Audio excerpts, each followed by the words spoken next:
Kang Ujang ya? Setelah Ramadan, di bulan ini? Ya, betul. Sebelum Lebaran. Sebelum Lebaran ya? Kira kita ya. Lalu kita ini ketemu, alhamdulillah sekarang kita ketemu ya Kang Ujang ya gitu. Ya alhamdulillah Kang Ujang.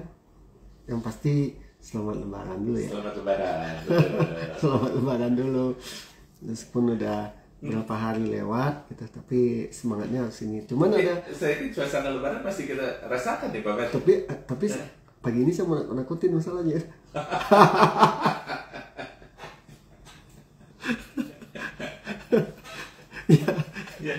Ya back to reality Kang Ujang. Dan saya sambil sebelum mulai Kang Ujang, takut saya lupa. Kemarin saya dapat quote bagus banget dari seorang filosof ya, Plato bilang ini, reality is really dependent on your mind gitu ya. If you want to change the reality, you have to change your mind first gitu ya. Realitas itu tergantung pikiran kita. Tergantung apa yang kita pikirkan. Betul. Dan kalau kamu mau merubah realita, tergantung pikiran gitu ya. Realitanya sekarang orang mau pandemi, krisis dan semacam itu ya. Tergantung kita berpikirnya gitu. Mau ini sebagai peluang atau ancaman gitu. Sama-sama realita. Ya, buat Kang Ujang bisa berbeda sama saya. Kalau Kang Ujang lihatnya kita melihat betul. Sisi mana ya? Betul. Yang kita buat Kang Ujang itu peluang gitu. Tapi buat saya ancaman itu. Jadi berbeda gak kan? Iya. Nah, ini mau kita bahas. Berbeda ya. Ini mau kita bahas kan. Ya, kembali ke kelas kita ya, Financial Literacy Corner. Everything comes from money. Semuanya berawal dari uang ya udah. Bisa happy, bisa kita ketawa ya tergantung pikiran kita terhadap uang gitu. Iya. Sama masa Lebaran kemarin saya alhamdulillah banyak hal yang saya merenung juga Kang Ujang gitu. At the end of the day gitu, pada akhirnya sih ya saya harus bisa mengconvince gitu, meyakinkan diri saya, meyakinkan sahabat-sahabat Kelite gitu ya, khususnya yang mendengarkan tentang Financial Literacy Corner. Ini sebuah kenyataan, sebuah fakta yang harus benar-benar kita hadapi gitu ya. Nah sekarang yang harus kita mainkan adalah mindset kita, pola pikir kita terhadap uang. Banyak sekarang buku-buku dulu yang pernah saya baca, Psychology of Money gitu ya, psikologi uang. Uang tuh jangan dikejar, harusnya uang tuh yang ngejar kita gitu. Ada quote-nya, kupu-kupu jangan dikejar, tapi bikinlah kupu-kupu tuh datang. Itu terus uang tuh bukan untuk kita, istilahnya bukan untuk kita beli konsumsi, tapi tujuan kita tuh adalah untuk membeli aset gitu. Dan uang itu bukan tujuan tapi jalan Pak ya. That's the point. Jalan untuk berbagai hal. Betul. Tujuan utamanya financial freedom. Betul. Ya kita hidup lebih baik. Betul Kang Ujang. Kita bisa menolong orang. Ya sekarang itu tergantung mana Kang Ujang, pola pikir kita. Menarik buku Psychology of Money itu buku yang saya paling suka itu Kang Ujang. Bagaimana melihat gitu. Apalagi buku yang pernah kita bahas juga dulu, sedikit saya kasih dulu game ya. Kalau uang itu seperti main game. Nah ini juga ketemu di situ bahwa sejatinya kita kalau bicara literasi keuangan tuh seperti main game Kang Ujang. Main game gitu ya. Dan kita harus bisa memenangkan permainan itu gitu. Jadi contoh endingnya kemana coba? Cuman 3 kata Kang Ujang. Pengelolaan uang kita itu. 1 ya, carilah uang, revenue-nya, optimalkan pendapatan. Setelah Lebaran nih kita harus mikir lagi nih. Itulah kenapa Warren Buffett bilang, if you only have one source of money, you are going to become poor gitu. Kalau kamu cuma punya 1 sumber pendapatan, itu jalannya kamu menjadi orang miskin, mendekati kemiskinan. Ya. Jadi kalau begitu setelah Lebaran kita harus mikir lagi nih sumber-sumber apa yang perlu kita istilahnya kelola ya gitu. Yang kedua apa juga Kang Ujang? Berhemat gitu. Berhemat. Bagaimana kita berhemat tentang pengeluaran kita. Ada cerita kemarin teman saya pulang ke Bukit Tinggi. Bro, saya bawa mobil habis berapa? 10 juta dan 25 juta gitu. Hah, sama gitu. Saya kemarin sebenarnya mau pulang juga Kang Ujang. Setelah si kakak lulus kemarin di SNBP di ITB, pengen pulang. Kan plong Kang Ujang. Tanggal 18 Maret tuh plong banget saya gitu. Kan itu akan menjadi ngegantung di otak saya. Ini minggu-minggu ini anak-anak SMA mau SNBT ya, ujian. Oh, kita dulu MPTN. Ya. Saya nggak kebayang anak saya juga mikirin anak saya untuk ikut MPTN kan, jangan gitu. Jadi 18 tuh plong kan, oh lulus dia di ITB, alhamdulillah. Alhamdulillah. Jadi kepikiran yang ujang nih, mau pulang gitu ya. Siapin uang lah, sekian jumlah tertentu, udah all in lah. Siapin uang 20 lah gitu. All in tuh kan ujang, tiketnya makan di sana. Percaya nggak ujang, cari tiket dengan harga tadi tuh saya menghargai tiket tuh 1213 gitu, 1580. Jadi kalau 4 kali kan 8 tuh 12 juta lah. Tiket aja Kang Ujang, anggap 1,5 ya. Terus 8 juta untuk inilah makan di sana, ngasih keluarga. Percaya Kang Ujang harga tiket berapa? 3,5 juta. Ini kejadian kemarin si Manda cerita keluarga temennya ke Medan. Ke Medan ya. Ke Medan berempat. Yup. Saya belum dapat cerita lagi apa sudah pulang atau belum. Ketika pulang tiketnya 8 juta soalnya. Iya Kang Ujang. Kali itu Lebih murah ke Malaysia gitu. Itu Ujang. atau ke Korea sekalian gitu. Saya kemarin anggap aja saya pay-payan Kang Ujang, kemarin ambil 3,5 juta PP juga lah. Ya, jadi kan saya sendiri itu 7 juta. 7 kali 4 berapa Kang Ujang? 28 juta. Pegangan di sana gimana? Belum lagi harus balik kan? Tadi 8 juta. 8 juta berapa? Anggap aja pulangnya 5 juta. Jadi 5 kali 4 20 juta. Tambah tadi 3,5 kali 4 kan itu. 14 juta Kang Ujang ya. Jadi udah 32 juta saya harus beli tiket. Saya bilang sama ibu saya, Bu, nanti aja setelah lebaran ini nyari waktu 40 juta pulang hanya untuk 2-3 hari di Bukit Tinggi. Rasanya memang orang ada komplain sama saya, Pak Man mau berhitungan banget ya katanya. Ketemu orang tua, bukan masalah itu sama kita. Di sinilah Kang Ujang, bagaimana kita harus benar-benar berpikir gitu. Ya, bisa aja sih kalian 40-50 juta sekali pulang, tapi kan bagi saya sayang Kang Ujang gitu. Mending kasih belikan apa buat ibu dan segala kayak gitu. Nah, Kang Ujang, lalu kembalilah kita ke materi hari ini.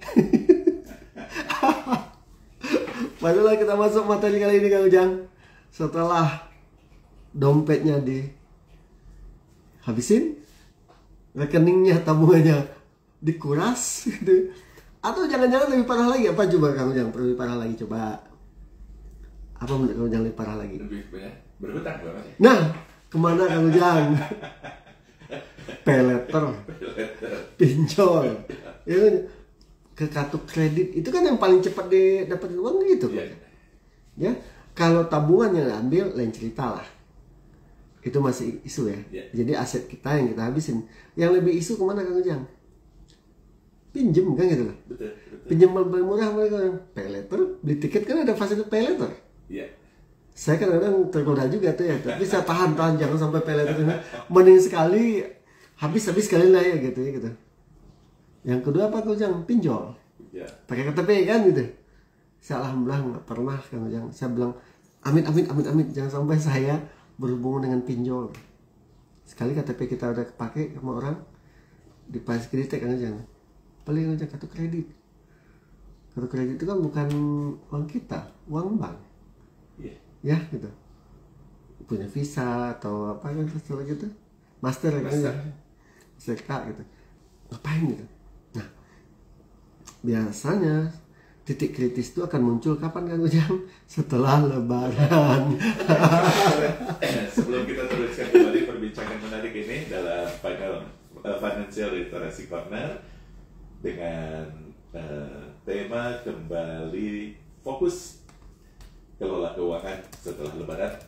Kami undang Anda untuk ikut berpartisipasi. Silakan sahabat Kelight, Anda bisa kirimkan WA atau telepon ke 0812-203-1972.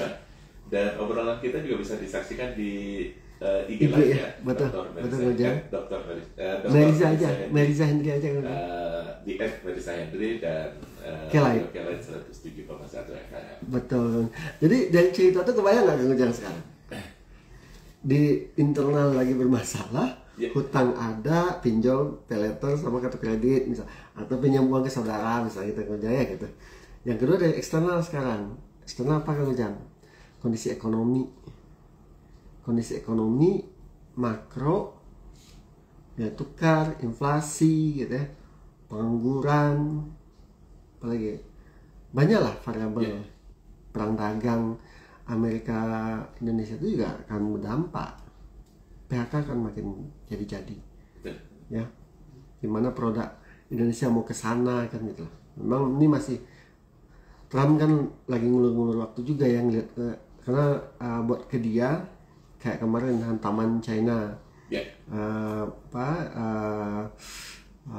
istilahnya perang tarif yang diterapkan China malah bukannya kendor, malah lebih kenceng lagi. Karena apa?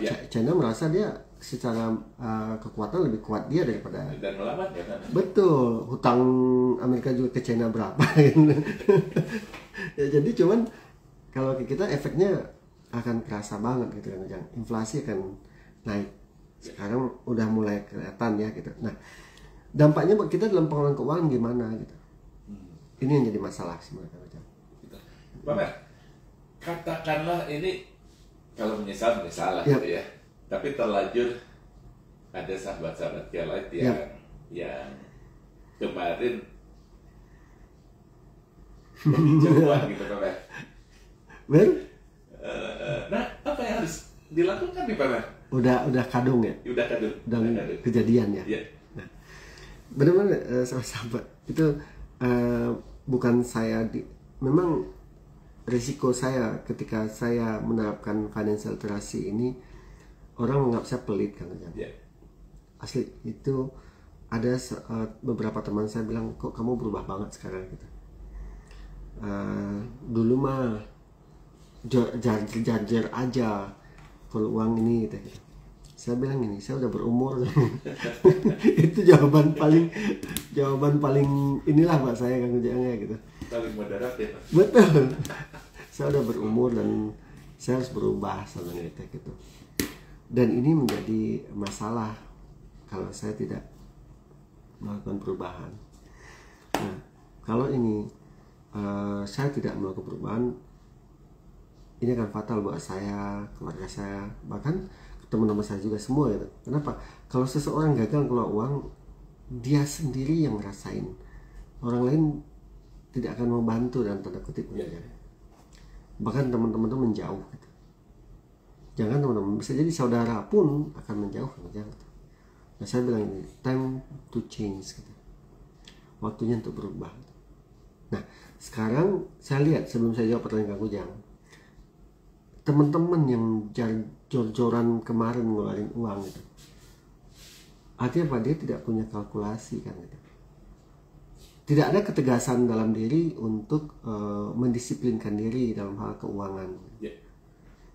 Saya bisa lihat Kang Ujang ngasih sana ngasih sini gitu ya gitu, tiket lagi kan emosi yang bermain. Kalau saya bermain emosi kemarin Kang Ujang gitu, udahlah saya pulang sebenarnya. Pak, saya paling lama di Bukit Tinggi itu 4-5 hari. Itu paling lama ya.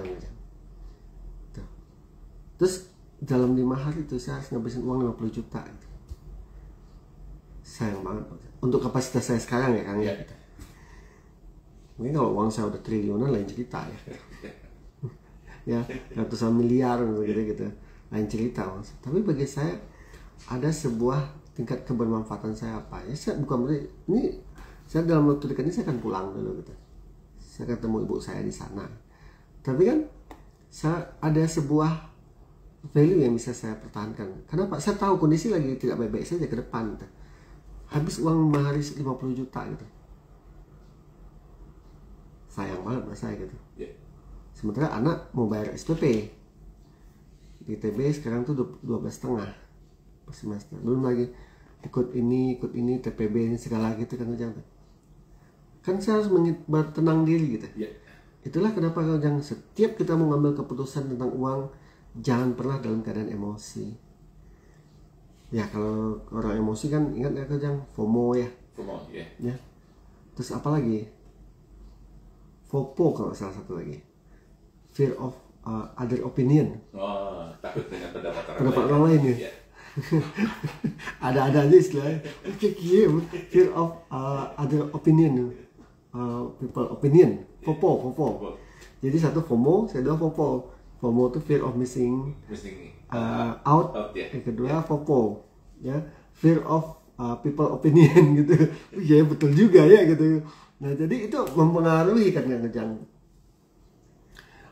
Ketika kita sudah siap menjalankan literasi keuangan, ya kita harus jangan dengan kejebak dengan emosi, jangan kejebak dengan pendapat orang lain. Dan keduanya basicnya sebenarnya gengsi ya Pak ya? Gengsi itu berawal dari mana Kang Ujang? Emosi. Akhirnya kan blunder Kang Ujang. Nah, dan dalam orang marketing itu yang dimainkan kan? Betul. Kita orang marketing itu kerjaan kita kan gitu.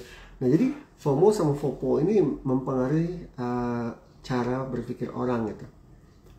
Nah jadi kalau begitu Kang Ujang, kalau udah kadung terjadi itu, nah itu kan pertanyaan Kang Ujang ke sana. Saya pertama lagi back to basic Kang Ujang. Everyone is influenced by their thinking. Semua orang itu dipengaruhi oleh berpikir mereka kan. Itu jadi dasar. Bisa nggak kita balik lagi ke dasar bahwa di dalam 5 dimensi manusia yang terdiri dari raga, logika, emosi, alam bawah sadar, dan ruh, kita kembali kuncinya adalah ke logika. Kembali lagi ke mindset kita kan. Financial mindset itu menjadi penting gitu. Jadi kalaupun kemarin udah habis-habisan gitu ya, maka kita back to basic lagi. Kalau kita bicara logika, kita menggunakan pikiran kita. Menggunakan pikiran kita itu bicara apa? Bicara goalnya dulu. Goal kita apa? Financial freedom. Financial freedom itu menjadi ultimate goal yang harus kita kunci gitu. Dimana saya hidup, earn the money, mencari uang untuk financial freedom. Nah, kalau kita ambil ada beberapa step financial freedom tuh, pasti orang yang punya hutang tuh kembali ke konsep dasar lagi, level paling dasar gitu. Dimana dia nggak secure, hidup dengan hutang gitu. Hidup dengan hutang.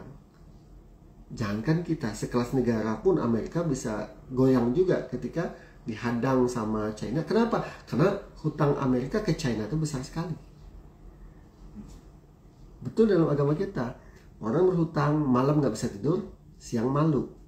Kenapa nggak bisa tidur? Besok ditagih orang, gimana bayar cicilan? Kalau malu gimana? Karena ditagih orang. Jadi kalau gitu kemudian back to your mind gitu, kembalilah back to reality lah. Ya, kalau kamu punya uang segitu ya sudah gitu. Dan yang tahu realitas itu diri sendiri ya Pak. Sendiri. Jadi itu dulu. So back to basic, your ultimate goal is to achieve financial freedom. Itu satu dulu. Jadi kalau boleh bilang ini lebaran, setelah lebaran berhenti dulu sebentar. Ya ini yang saya harapkan di financial literacy corner hari ini gitu. Kita sadarkan kembali teman-teman itu gitu. Nah waktu tadi saya ya alhamdulillah nih saya ngikutin arahan Kang Ujang ya. Tadi pagi saya jalan ceritanya. Udah mulai Kang Ujang. Berapa kilo tadi? Dan kan Kang Ujang tuh dari Pratista sampai Indramayu Kang Ujang.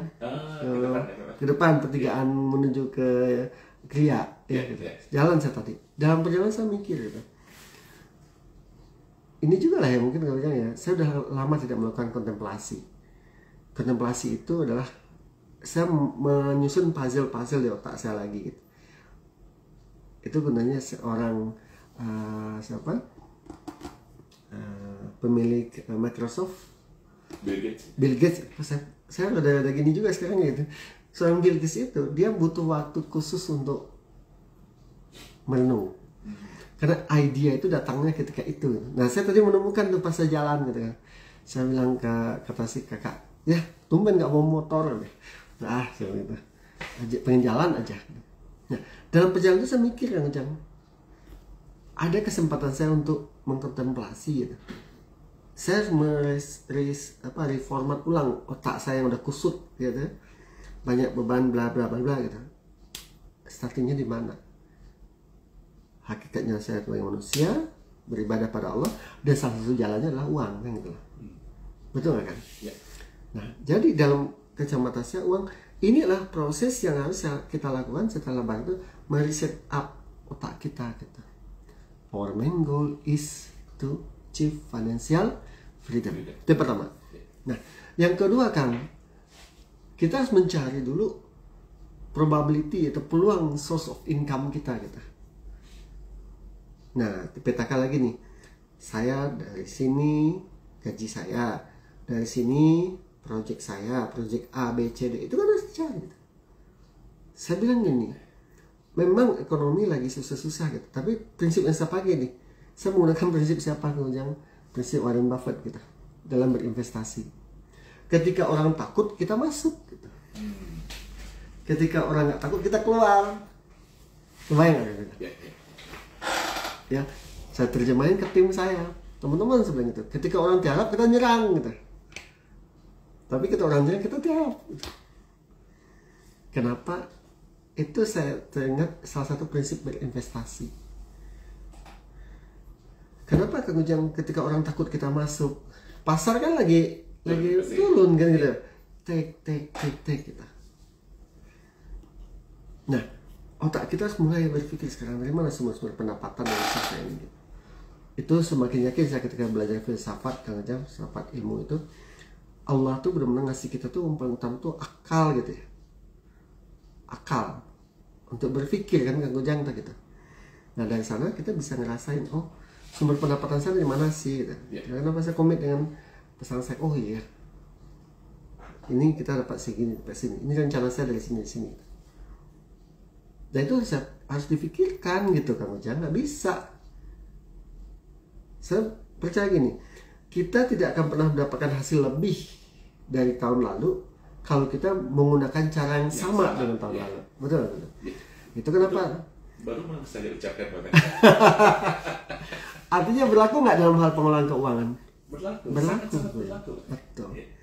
Nah, kemarin ada quote juga dari Peter F. Drucker. Peter F. Drucker tuh ahli strategi ya, kalau orang manajemen pasti paham banget. Tahun 50-an gitu, dia bilang gini, dalam menghadapi krisis, salah orang itu ketakutan orang kenapa? Karena dia menggunakan mindset yang sama, mindset yang lama gitu. Nah, karena saya belajar strategic manajemen, dalam konteks strategik, disitulah kita harus berpikir strategi mana yang paling tepat. Dalam konteks financial literasi pagi ini, step kedua itu adalah kita mencari ide-ide source of revenue kita, revenue stream kita dari mana lagi gitu. Itu kan. Dan saya sangat ini nggak tahu ya, mungkin karena merenung selama lebaran kan ya gitu. Untung juga saya nggak pulang. Kalau pulang saya nggak bisa merenung gitu. Nah, ada kemarin saya dapat lagi sekali lagi main saya. Ketika saya ngajarin mahasiswa S3 saya tuh adalah tentang SWOT analysis. Nah, di SWOT analysis itu strength itu 3 yang harus kita kejar. 1, yang kita lakukan melihat strength itu kan kekuatan kita tuh di mana yang paling benar-benar kita kuasai gitu. Strength-nya. Kalau saya strength-nya mengajar, saya strength-nya adalah memberikan konsultasi orang, itulah clue saya gitu. Nah, buat sahabat-sahabat sekalian, now you have to you have to assess yourself gitu. Assessment lah dalam diri kita. Kekuatan saya di mana sih gitu. Kembalilah konsep ikigai. Yang kita suka, kita tahu dan kita suka, dan kedua kita ahli di situ. Jangan kemana-mana gitu. Nah, saya mengunci diri saya kan, nggak mau lah ikut bisnis ini, nah udah cukup saya bilang gitu. Saya udah kunci sama partner saya, kan nggak boleh lagi ya gitu. Saya akan kunci di situ diri saya. Kenapa? That's not my core competencies. Ya. Nah, di sini itu saya bilang dari konsep strategic management juga, dari kita tahu dan kita bisa, kita ahli, cukup tidak. Kita harus benar-benar punya distinctive capability, kemampuan yang kita miliki dan tidak dimiliki orang lain kan. Itu harus jadi sumber pendapatan kita sekarang gitu, melihat kondisi saat ini gitu. Nah, saya teringat dari sebuah podcast, dia membandingkan ke Amerika gitu. Orang Amerika tuh bisa kaya melalui salah satu dari 4 cara ini bisa. Satu, dia benar-benar jadi seorang spesialis gitu. Misalnya dokter, dia menggambarkan dokter spesialis gitu. Spesialis bedah misalnya. Dia benar-benar ahli dan dia diketahui oleh orang, dia bisa cepat kaya di situ. Kalau gitu saya juga punya peluang dong di sini ya. Langsung sendiri kan, no need investment gitu ya. So you have to dig. Nah, menarik lagi kata-kata dari Warren Buffett bilang, jangan berhenti pernah menggali sampai kamu ketemu berlian di dalam itu. Kalau ketemu udah jangan gali tempat yang lain lagi gitu. Apa artinya gue jangan? Carilah kedalaman daripada apa yang kita miliki yang itu. Sampai konsepnya tadi distinctive. Yang kedua apa gue jangan? Karyawan. Jadilah kamu benar-benar karyawan yang profesional sampai kamu menjadi seorang GM atau CEO di situ. Bisa jadi orang kaya nggak kan? Bisa. Contoh siapa CEO-nya Google gitu ya, banyak lah ya gitu, dia bisa jadi orang kaya gitu. Itu di Amerika gitu. Seperti yang dari India tuh ya, saya kok lupa tuh CEO-nya Google itu sekarang tak gitu ya. Saya coba langsung deh kemudian. Nah, dia bekerja benar-benar profesional gitu. Sundar Pichai. Sundar Pichai itu seorang profesional, dia yang CEO-nya Google. Padahal ownernya kan beda, Sergey Brin. Gitu. Nah, dia bisa jadi kaya nggak Kang? Bisa. Yang ketiga adalah startup Kang Ujang. Startup tuh ya, Elon Musk startup bisa jadi orang kaya. Oke, Steve Bezos startup. Betul. Nah itu bisa jadi orang kaya. Kalau gitu, kalau startup saya agak berat. Karena dasar saya adalah dosen. Saya pernah ngusahain kan, rugi juga saya. 80 juta uangnya habis gitu. Sama silangnya. Udah, enggak, saya nggak ada di situ. Tapi kalau low investment saya mau. Tapi kalau udah kayak kembali lagi saya nggak kuat saya. 80 juta uang melayang gitu ya. Nah dalam hitungan bulan gitu. Tapi saya udah merasa kalau jangan jadi startup tuh otaknya benar. Dan itu bukan dunia saya gitu. Ini saya. Yang keempat apa juga yang untuk jadi orang kaya di Amerika? Investor. Nah ini langkah ketiga yang harus dilakukan Kang Ujang. Kata kunci setelah lebaran ini, sisihkan uang untuk berinvestasi. Berapapun itu. Kang Ujang punya nggak? Atau di rumah itu punya? Saya pernah cerita kan, saya ngumpulin uang 501 plus 1000-an dalam bekas kue itu ya gitu. Saya punya tempat kue di salah satu ya, kue gitu. Saya simpan tuh. Saya hitung udah sampai hampir 700 ribuan ya Ujang. 1000-an yang kecil-kecil itu. Tapi apa pelajaran saya dapat di situ? Inilah esensi daripada investasi. Investasi itu yang penting apa coba? Konsistensinya. Nggak perlu langsung gede, langsung enggak. Ya, ada uang dari beli sesuatu Kang Ujang. Dapat uang 1000, saya simpan gitu ya kita. Kemarin saya nginep di hotel kembali, kan saya bayarnya cash tuh, dapat 1000-nya saya masukin ke tas saya. Untuk apa saya simpan di rumah tuh. Jadi saya punya 1000-1000 tuh banyak Kang Ujang. Satu lagi yang gope. Ya, fenomena yang tengah terjadi sekarang juga tentang emas ya. Betul. Bagaimana emas akan diprediksi sampai 2 juta rupiah. Betul. Katakanlah ketika kita beli 1,5 juta gitu. Naik kan? Kita punya 20 gram aja. Ya. Itu esensi. Berarti 10 juta. Betul. Pernah banget uang. Asumsinya apa sekarang Kang Ujang? Bahwa yang ketiga harus dilakukan kembali adalah investasi. Jangan bukan nabung Kang Ujang, tapi investasi. Nah, jadi di situ kita bisa ngelihat gitu bagaimana kita merasa Kang Ujang untuk kunci seseorang itu harus benar-benar punya kemampuan dalam hal apa coba? Dalam hal investasi. Oke, saya bacakan dulu beberapa. Terakhir satu lagi boleh? Satu lagi. Yang terakhir adalah berhemat Kang Ujang. Berhemat gitu ya. Kembalilah, dulu kemarin udah boros, sekarang hemat gitu. Berarti hematnya harus 2 kali lipat ya kemarin? Bahkan 3 kali lipat malah.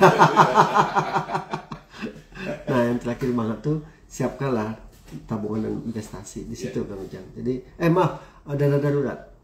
Jadi ada 5 Kang Ujang. 1, perbaiki mindset. Yang kedua, cari sumber pendapatan baru. 3 adalah investasi. Yang keempat, hemat. Kelima, nabung. Dan dana darurat. Itu harus dilakukan setelah lebaran ini. Itu Kang Ujang. Oke, ini ada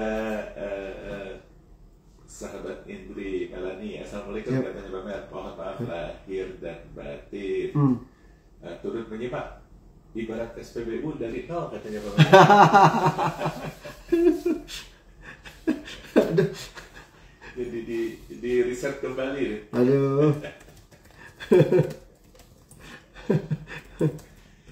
Oke, kemudian ada Kang Sony juga minal aidin wal faizin. Sama-sama Kang Sony. Seminggu penuh saya merasakan suasana di desa, katanya Pak Med. Yap. Apalagi di daerah kami lagi musim panen. Yap. Saya merenung dan berpikir ternyata orang tua dulu itu sangat bijak dalam menggunakan uangnya, yakni investasinya yang berjangka panjang dan bisa membantu saudara-saudara dan tetangga. Karena dari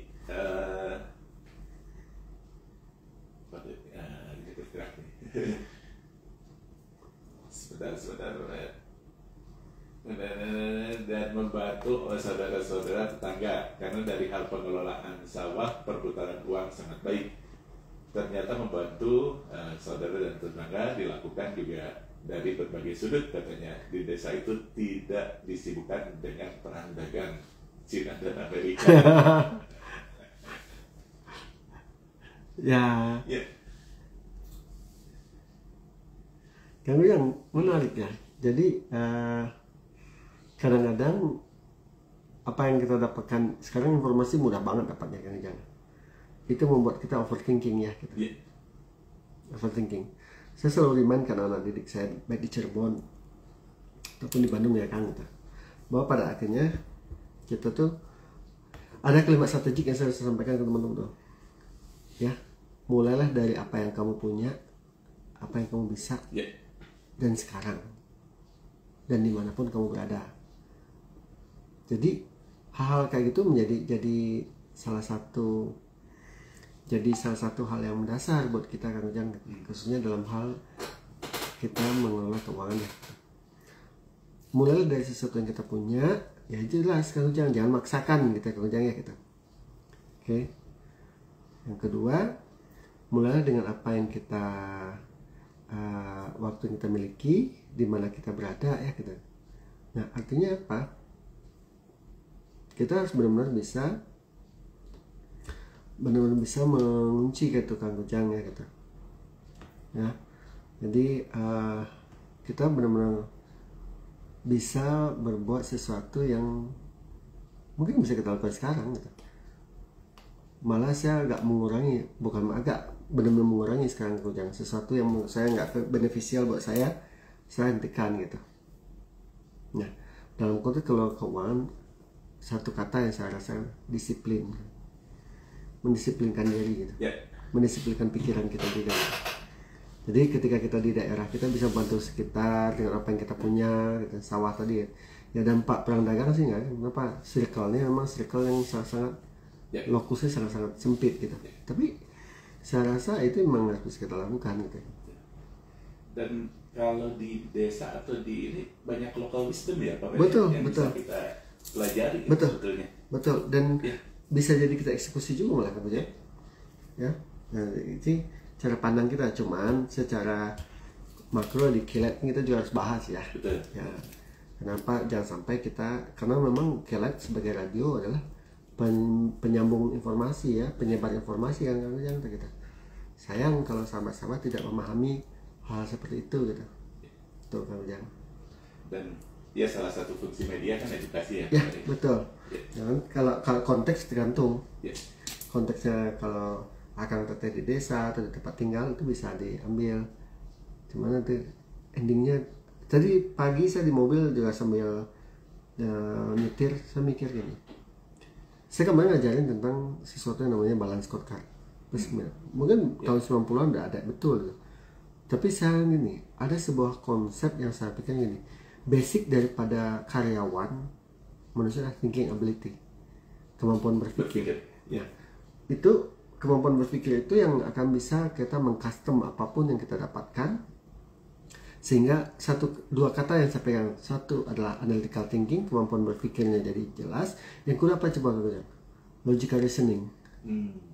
Logical reasoning ini, kalau analytical thinking itu bicaranya lebih kepada konsepnya gini, ada tahap-tahapan. Ya, bicara tentang yang namanya deductive thinking, ada premis mayor, premis minor, simpulan. Kalau inductive thinking khusus, lalu dapat umum, simpulan. Scientific thinking gabungan antara induktif gitu ya gitu. Nah, tapi kalau bicara logical reasoning, alasan logisnya gitu, itu adanya di mana Kang Ujang? Adanya di pikiran orang lain gitu. Masuk di akal nggak sih yang disampaikan Meriza ini gitu? Bisa diterima logika nggak sih disampaikan Meriza ini gitu? Nah, itu adalah logical reasoning gitu. Jadi harus ada pembanding ya Pak. That's the point. Nah, sama konteks Kang Ujang. Sama konteks. Yang kita sampaikan ini karena kita sifatnya di radio dan sifatnya umum, general gitu. Itu harus dikontekskan di tempat masing-masing. Jadi kalau itu bisa diterima logika. Itu Kang Ujang. Saya sambil minum Kang Ujang. Selamat siang juga. Pagi mungkin masih pagi ya. Nanti Minal aidin wal faizin, mohon maaf lahir dan batin. Ini Kang Nandi nulisnya seperti membuat sebuah puisi deh. Wow. Bacanya tidak mungkin seperti Rendra. Kalau datar-datar aja mohon maaf ya Kang Nandi. Ekonomi katanya itu hanya sekeping hati yang sedang resah dengan keadaan. Hening hampa dalam kesepian, sendiri menatap dinding buntu pada ruang waktu, terkulai bersandar pasrah, ditemani oleh 1000 pertanyaan, akankah kita hidup kembali? Kalau boleh dibilang kalau saya di kampus, ekonomi itu adalah salah satu dimensi dalam hal lingkungan eksternal. Dan dia punya pengaruh cuma 2. Bapak jawabnya harus pakai puisi lagi nih Pak. Kang Nandi. Dalam melihat ekonomi harus dipahami sebagai sebuah dimensi. Dimensi dalam hal lingkungan kehidupan kita sendiri. Nah, kehidupan ekonomi itu akan menyangkut beberapa isu tentang inflasi, nilai tukar rupiah, yang akan berdampak kepada daya beli masyarakat. Tetapi melihat kondisi ekonomi itu ada 2 sisi. Kalau nggak peluang, kalau nggak ancaman. Itulah hakikat dari ekonomi. Itu kan yang cukup puisinya. Nah, jadi kan Ujang, tergantung kita melihatnya kan Ujang. Ya, kembali ke quote dari Plato tadi. You can change the reality if you can change the way you are thinking. Gitu. Itu nyambung nggak? Jadi tergantung kita melihatnya gitu. Ekonomi mah sebuah fakta gitu. Kenapa Kang Ujang pernah nggak saya sampaikan dulu Kang Ujang gini, untuk melakukan perubahan secara pendapatan, personal finance itu adalah apa? Memiliki pola pikir orang kaya, betul nggak? Kalau pola pikir orang kaya adalah bagaimana mereka bisa satu, ketika dia dapat pendapatan, dia akan beli aset dulu gitu. Sebagian kecil dia pakai untuk kebutuhan. Artinya dia berhemat gitu. Nah, kondisi ekonomi saat ini akan banyak juga yang akan mencari keuntungan kan? Nggak bisa disamaratain. Contoh, maaf ya, kalau orang itu punya uang, dia bisa mengkreditkan segala sesuatu nggak? Muncullah banyak lembaga-lembaga kredit. Dulu cuma Pegadaian doang kan menjamin uang. Ya gitu. Jadi dia gadai lah ya gitu. Cuman kan yang perusahaan-perusahaan yang ngasih gadai banyak gak sekarang? Banyak. Pinjol tuh gadai gak sekarang? Gadai KTP-nya. Dan nama baik. Nama baik kan gitu kan. Paylater kan menggadaikan juga kan. Kenapa? Kita udah satu ID. Orang kan mikir banget sekarang. Saya asli Kang Ujang, Kalau lihat teman-teman tuh foto dikit, nanti 5 menit cair uang gitu. Ya mudah banget dapetin, tapi dia nggak mikir sampai jauh ke depan. Sekali KTP dia dipakai, ada jaminan meskipun udah dilunasi, ada jaminan nggak KTP-nya tidak akan salah gunakan sama orang? Nggak ada jaminan.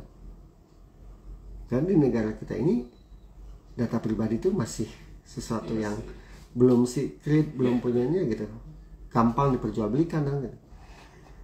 Nah jadi kan itulah kenapa orang kaya mah, karena dia punya uang, dibikinlah usaha gadai berapa kali lipat kan jangan. Ya kalau kata kuncinya bang emok welah ya intinya gitu. Nah kalau bagi orang kaya kan dia menggunakan uang itu sebagai investasi. Dalam konteks bisnis dia menjamin uang ke orang itu adalah investasi pada dia gitu. Dapat 10-20% kan gitu. Nah dalam kondisi ekonomi saat ini juga ada orang yang memanfaatkan begitu juga gitu. Tapi sebaliknya ada juga orang yang mati dalam tanda kutip karena kondisi ekonomi. Nah kalau gitu kembali ke soal cerita konsep dasar, tergantung cara memandang gitu. Jadi kalau saya puisikan lagi, Kang Nandi, berpikir ulanglah tentang ekonomi, karena ekonomi itu tidak akan bisa lepas dari kehidupan kita. Oleh karena itu dalami dan pahami ekonomi dengan baik, kelola keuangan pribadi, berpikir kreatif dan inovatif lah, maka kita akan mendapatkan manfaat dari ekonomi itu. Itu kan Ujang? Oke. Bisa juga ya saya puisi ya, meskipun garing ya gitu.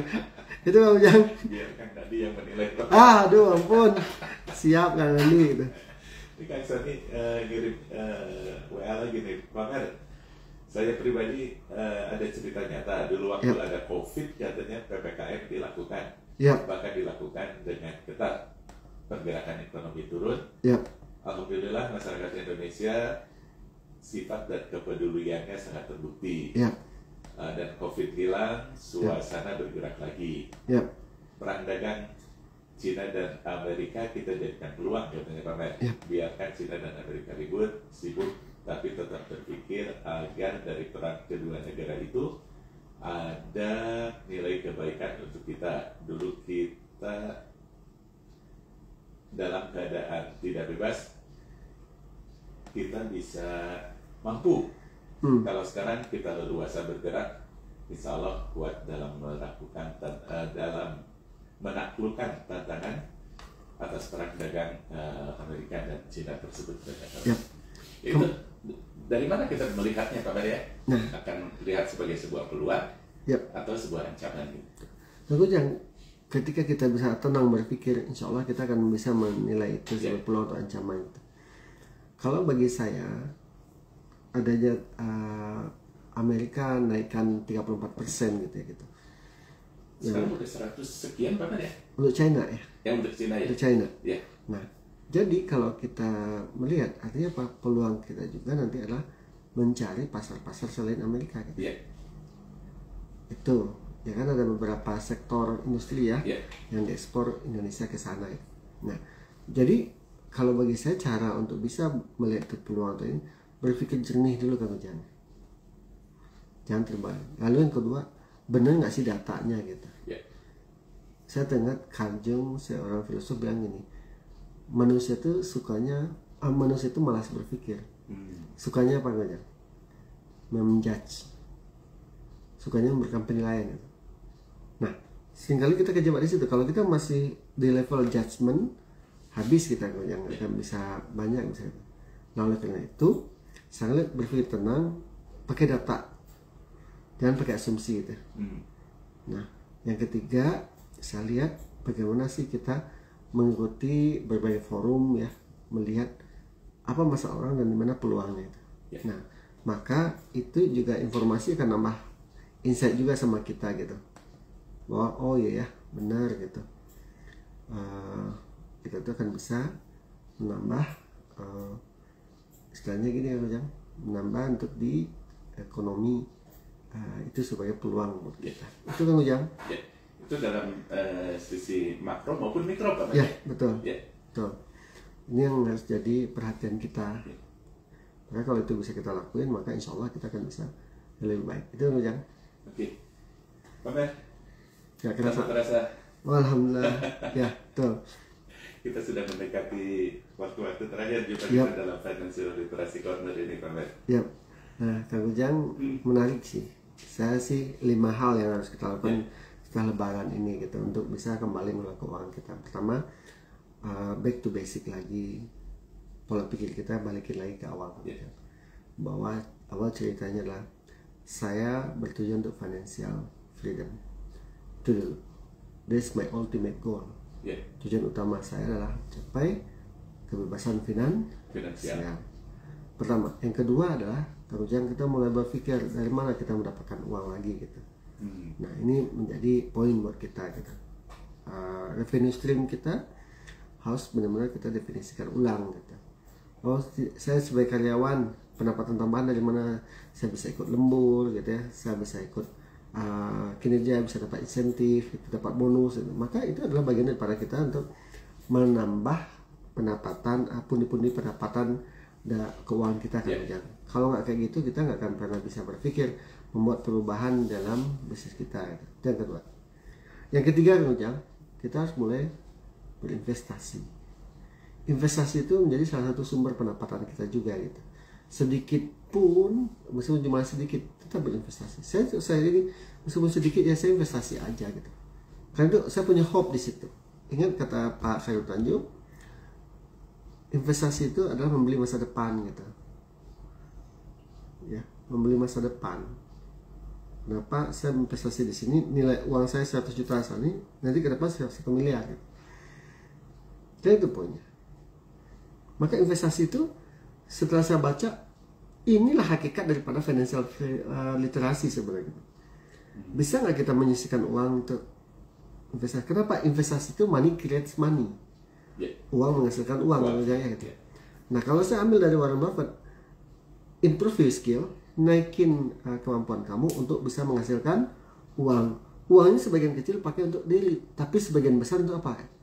Beli aset, investasi, supaya aset itu bisa menghasilkan uang. Uang itu buat pakai apa? Beli lagi aset gitu. Nah, kalau saya lebih banyak asetnya ke aset pribadi, bentuk ilmu yang ngejar.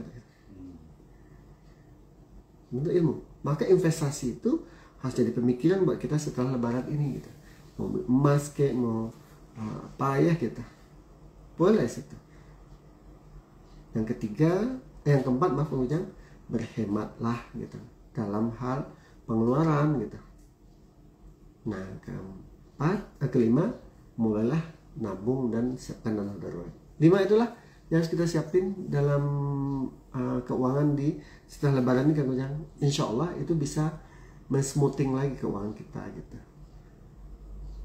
Meskipun kondisi ekonomi lagi tidak baik-baik saja, rezeki itu di agama itu tuh dijemput gitu kan Ujang. Ya, jemput rezeki kita. Setelah kita jemput dan dapatkan, kelola dengan baik. Itu yang disebut dengan apa tadi? Sebut yang namanya pengelolaan seperti main game. Ya, karena mungkin rezeki yang kita dapatkan kalau tidak dikelola dengan baik, ya jangan-jangan kita tidak termasuk orang yang bersyukur ya. Betul, bisa jadi kan Ujang gitu. Bisa jadi. Nah, itu kan jadi sia-sia kan Ujang gitu. Sia-sia. Nah, itu yang harus jadi perhatian kita. Itu Ujang. Oke. Terima kasih sahabat Kelet. Kita harus sudahi perbincangan. Boleh saya bacaan dulu Kang Ujang? Iya. Ini ada beberapa nih. Makasih sahabat-sahabat yang sudah bergabung di sini. Rajutan Daps itu Mbak Ayu di Cirebon, makasih ya Mbak. Maudi Rahmawati, makasih. Outlet Maduper, makasih. Ya Tanami Hijab, makasih Mbak. Juleha, makasih. It depend on mindset, betul Mbak. Itu yang harus kita berubah saat ini dalam hal pengelolaan keuangan setelah Lebaran. Aban Sudrajat, makasih. Mbak Atai, makasih Mbak Atai, apa kabar ya? Azara, makasih. Mbak Hani, makasih di Cirebon. Elda Masitoh, makasih. Yoga Riznu, makasih. Vina Naya, makasih. Dinawati 985, makasih. Saifuddin, makasih Saifuddin. Rangga Pram. Oh Rangga, makasih Rangga. Sehat-sehat ya. Bos Mawar nih. Ditanyain Rangga, kapan ini lagi ya? Kapan siaran deh? Ya, outlet madu Hutani Hutan sama-sama Bapak ya. Oke. Nah, dari IG kilatnya. Nah, Zera makasih, Dina makasih, Rangga Dis makasih, menyimak Pak Mer, makasih Mbak Dina. Sehat-sehat Prof Mariza, oh makasih, saya belum sampai Prof, cuma doain aja. Ya, terima kasih. Egis Kurnita Sari, terima kasih. Janu Kastana, makasih. Sahabat-sahabat sekalian, terima kasih. Hari ini semoga dengan semangat Lebaran kan Ujang, saya dengar satu khotbah kemarin hari Jumat, saya beneran Jumatannya di Cirebon, dan Pak Ustadz ini bilang gini, Syawal itu adalah peningkatan, ya kalau konteksnya peningkatan ibadah ya, yang sudah kita tempa selama 1 bulan, tapi dalam keuangan harus juga kita pakai Syawal itu peningkatan kita dalam pengelolaan keuangan, betul, untuk mencari financial itu aja. Baik sahabat-sahabat sekalian, kalau mau diskusi lebih dalam lagi silakan di 0816 kali 2585, 0816 kali 2585. Insya Allah kita bareng-bareng lah. Saya juga menata ulang keuangan supaya bisa jauh lebih baik. Ingat tadi 2 konsep tadi, FOMO dan FOPO. Jangan terjebak lagi FOMO dan FOPO gitu. Kenapa? Itu akan mengganggu keuangan kita gitu. Ketika kita takut atau malu terkatakan orang lain, betul. Ketika kita tuh di rumah, kan orang lainnya mah cuek aja kok, don't care gitu. Paling ya berempati sedikit gitu doang deh. Tapi yang ngerasanya kita, kita lagi yang rugi. Itu kan Jang. Oke, kita kembali di minggu depan. Insya Allah ya. Terima kasih sekali lagi sahabat Belight, Anda yang sudah dekat bersama Financial Literasi Corner bersama Dr. Mariza Hendry. Hari ini 13 April 2025. Terima kasih Kang Sony, Teh Indri, Melani, dan Kang Nadi. Dan saya Kijang Sudiaraja, jika Dr. Mariza Hendry segera undur diri. Wassalamualaikum warahmatullahi wabarakatuh.